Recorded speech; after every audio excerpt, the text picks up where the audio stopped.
One nation one election यानी कि एक देश एक चुनाव, इसे भारत में लागू करने के लिए केंद्र सरकार है जो इसकी मंजूरी दे दिए थे।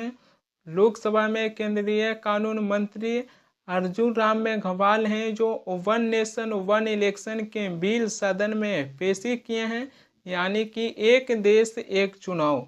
इसके जरिए लोकसभा चुनाव के साथ साथ विधानसभा चुनाव एक साथ कराया जा सकता है। वन नेशन वन इलेक्शन की बात कीजिएगा तो ये कोई बड़ी बात नहीं है। इससे पहले भी भारत में 4 बार एक साथ चुनाव कराया जा चुका है। 1951 से लेकर 1967 तक एक देश एक चुनाव थी, यानी कि 5 सालों पर लोकसभा चुनाव होता था, उसके साथ ही विधानसभा चुनाव भी कराया जाता था। भारत में जो मतदाता हैं जो 1952, 1957, 1962, 1967 में लोकसभा चुनाव के साथ साथ विधानसभा चुनाव कराया जाता था, उसके लिए मतदाता हैं जो अपनी वोट डाल चुके हैं। लेकिन 1968 और 69 में वन नेशन वन इलेक्शन समाप्त हो गया था, जिसके बाद लोकसभा चुनाव अपने समय के अनुसार होना शुरू हो गया था और विधानसभा चुनाव है जो अपने 5 साल की कार्यकाल पूरा होने के बाद विधानसभा चुनाव भी होना शुरू हो गया था। यानी कि लोकसभा चुनाव और विधानसभा चुनाव दोनों अलग अलग हो गया था। लेकिन अब इसी में केंद्र सरकार है जो बदलाव लाने जा रहे हैं।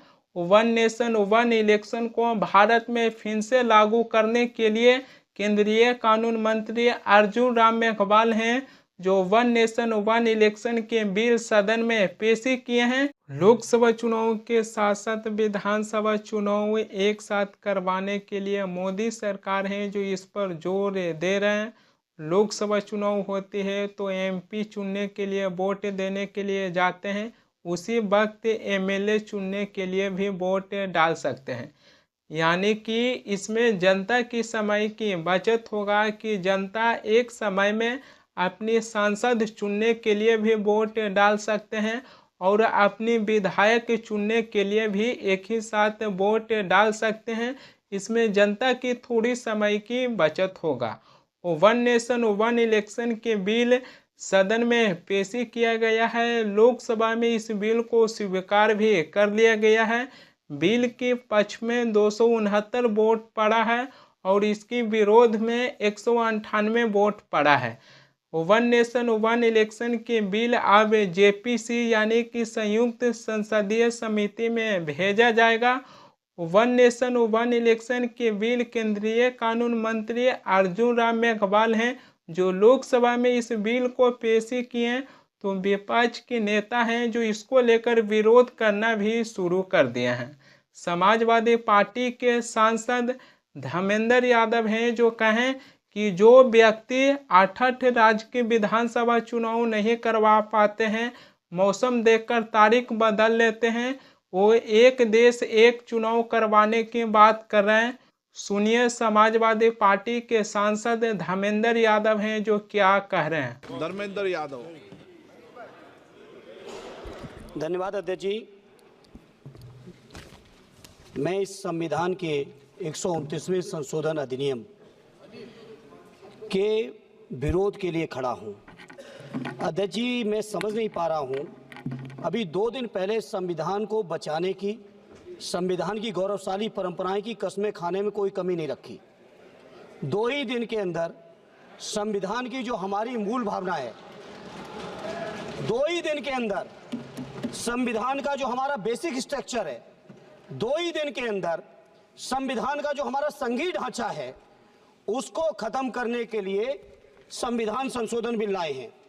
मैं मनीष तिवारी जी से सहमत हूं और अपनी पार्टी और अपने नेता आदरणीय अखिलेश यादव जी की ओर से कहना चाहता हूं, ये बिल पूरे देश के जो अलग अलग भेष भाषाएं, संस्कृति, क्षेत्र की जो मान्यताएं हैं, जो हमारे संविधान निर्माताओं ने बहुत सोच विचार के मंथन अध्ययन करके ये संघीय ढांचा तैयार किया था, राज्यों का गठन भी किया था, संस्कृति के हिसाब से, क्षेत्र के हिसाब से, भाषा के हिसाब से, परिस्थितियों और समय के हिसाब से।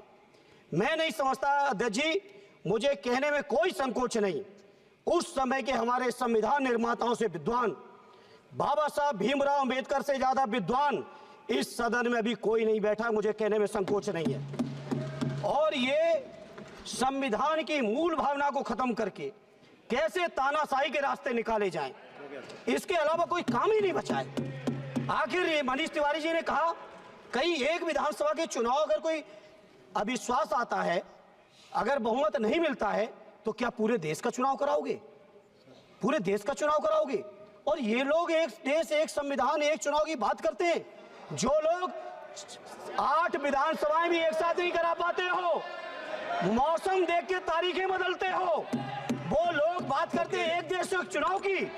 इसलिए अध्यक्ष जी, मैं अपनी पार्टी की ओर से, अपने नेता आदरणीय अखिलेश यादव जी की ओर से इस बिल का पुरजोर विरोध करता हूं और आपके माध्यम से देश के जनमानस से कहना चाहता हूं, ये भारतीय जनता पार्टी के लोग तानाशाही लाने के नित नए रास्ते लाते हैं। जो 8 विधानसभाओं का चुनाव एक साथ नहीं करा पाए, 4 राज्यों के चुनाव एक साथ नहीं करा पाए, वो पूरे देश की लोकसभा और सारे प्रांतों की विधानसभाएं एक साथ कराने की बात करते हैं।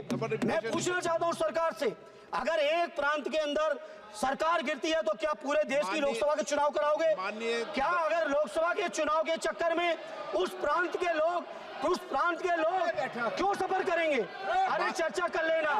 अरे कुछ नहीं बचा है, कुछ नहीं बचा है आपके पास। अध्यक्ष जी, सदन को थोड़ा सा सिस्टम में लाएं। अध्यक्ष जी, आपसे अनुरोध है, आपके माध्यम से सरकार से अनुरोध है, जनता ने बड़ी उम्मीदों के साथ हम सबको भेजा है और हम सब लोगों की जिम्मेदारी है ये संविधान विरोधी, संघीय ढांचे विरोधी, बेसिक स्ट्रक्चर विरोधी कई केसों की चर्चा की मनीष तिवारी जी ने, मैं उनके साथ जोड़ते हुए माननीय सर्वोच्च न्यायालय की भावनाओं के विरोधी, गरीब विरोधी, दलित विरोधी, पिछड़ा विरोधी, मुसलमान विरोधी इस नियत को एक देश एक चुनाव के लिए 129वां संविधान संशोधन बिल लोकसभा में पेश किया गया है। विपक्ष के नेता इसको लेकर विरोध भी करना शुरू कर दिए हैं।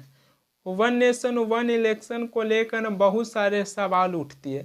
सवाल ये है कि किसी राज्य में विधानसभा चुनाव होती है, विधानसभा चुनाव के नतीजा आने के बाद विपक्ष के नेता हैं जो ईवीएम मशीन से जुड़े सवाल उठा देते हैं, इलेक्शन कमीशन पर सवाल उठा देते हैं। वन नेशन वन इलेक्शन लागू होती है, ईवीएम मशीन से चुनाव होती है, चुनावी नतीजा आने के बाद अगर जो विपक्ष के नेता ईवीएम मशीन से जुड़े सवाल उठा देते हैं और उसकी शिकायत लेकर चुनाव आयोग के पास पहुंचते हैं, तो ये कैसे मान सकते हैं कि एक देश एक चुनाव निष्पक्ष तरीके से हुआ है। हाल ही में हरियाणा विधानसभा चुनाव संपन्न हुआ है और वहाँ पर भी कांग्रेस पार्टी है जो ईवीएम मशीन से जुड़े सवाल उठाए थे और उसकी शिकायत लेकर चुनाव आयोग के पास पहुँच गए थे। हरियाणा विधानसभा चुनाव की जो नतीजा आया है वो वहाँ पर कांग्रेस पार्टी क्या ये मान रही है कि निष्पक्ष तरीके से चुनाव हुआ है। हाल फिलहाल में महाराष्ट्र विधानसभा चुनाव के नतीजा आया है और वहाँ पर भी विपक्ष के नेता हैं जो ईवीएम मशीन से जुड़े सवाल उठाए हैं और वहाँ पर भी विपक्ष के नेता ये मानने के लिए तैयार नहीं है कि निष्पक्ष तरीके से चुनाव हुआ है।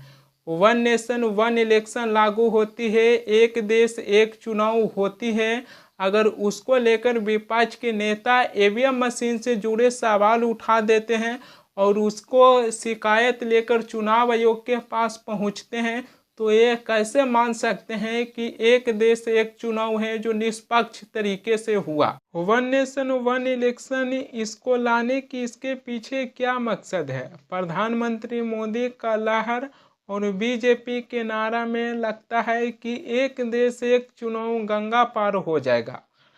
इस बार योगी आदित्यनाथ हैं जो पूरे विधानसभा चुनाव में एक ही नारा लगाते रह गए हैं, बांटेंगे तो कटेंगे। उसके बाद प्रधानमंत्री मोदी हैं जो नारा लगाए कि एक है तो सेफ है। इसी नारे में लगता है कि एक देश एक चुनाव गंगा पार हो जाएगा। प्रधानमंत्री मोदी हैं जो वन नेशन वन इलेक्शन को काफ़ी लंबे समय से इसकी समर्थन करते आए हैं। उनका मानना है कि 2 से 3 महीनों में किसी न किसी राज्यों में विधानसभा चुनाव होती है और वहाँ पर आचार संहिता लग जाता है और इसमें विकास से कार्यों पर प्रभाव पड़ता है। लेकिन सवाल यहाँ पर आ जाती है कि एक राज्य की विधानसभा चुनाव जीतने के लिए बीजेपी पार्टी दो दो राज्य के मुख्यमंत्री हैं जो वहाँ पर प्रचार कर रहे थे। झारखंड में बीजेपी पार्टी अपनी सरकार बनाने के लिए उत्तर प्रदेश की मुख्यमंत्री योगी आदित्यनाथ हैं जो बीजेपी पार्टी के लिए झारखंड में प्रचार किए थे। असम के मुख्यमंत्री हेमंता बिस्वा शर्मा हैं जो झारखंड में बीजेपी की सरकार बनाने के लिए प्रचार किए थे। शिवराज सिंह चौहान, जब झारखंड विधानसभा चुनाव की तारीख का भी ऐलान नहीं हुआ था तब से ही झारखंड में बीजेपी पार्टी की सरकार बनाने के लिए प्रचार कर रहे थे। तो विकास से कार्यों में प्रभाव पड़ता है तो उसमें बाधा कौन डाल रही है, जो यहीं से पता चलती है। और जो विकास की बात करते हैं कि 2 से 3 महीना में किसी न किसी राज्य में विधानसभा चुनाव होती है, उस वजह से जनता के लिए विकास नहीं कर पाते हैं। बिहार के मुख्यमंत्री नीतीश कुमार बीजेपी के साथ हैं। बिहार के मुख्यमंत्री नीतीश कुमार बिहार की विशेष राजकीय दर्जा के मांग किए थे, लेकिन बिहार को विशेष राजकीय दर्जा नहीं मिला। विशेष पैकेज देकर बिहार के मुख्यमंत्री नीतीश कुमार को खुश कर दिए।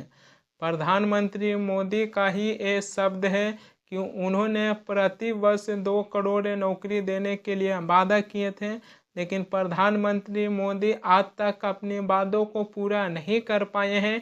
ये सवाल विपक्ष के नेता सदन में हमेशा ये उठाते आए हैं।